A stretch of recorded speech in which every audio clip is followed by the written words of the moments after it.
One thing you said to me a while back that stuck with me, because I've often felt the same, is that you don't need to necessarily work through every exam ever released, that even just like 10 exams or so could be enough, because it is about really studying the items. Could you talk a bit more about that and maybe what you recommend students look for when they're analyzing their thought patterns, analyzing questions, et cetera? Yeah, you're exactly right. I think you're way better off knowing, sticking with logical reasoning. I mean, games might be slightly different. It might be to your advantage to be exposed to as many of the games in some sense or other as you can. But with logical reasoning, you're way better off, I think, knowing a few hundred items inside and out, backwards and forwards, because that's when those distractor strategies stand out.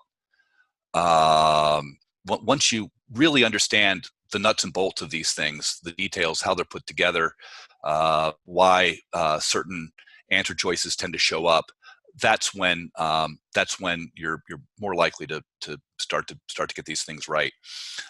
So I one thing I often say is people want to take lots of sample tests, and I say taking sample LSATs is like trying to lower your blood pressure by checking it all the time. You really don't learn a lot from taking tests. You're way better off taking a very narrow topic and studying that narrow topic. So in games, just set up games that involve conditional statements. Don't even do their items. Take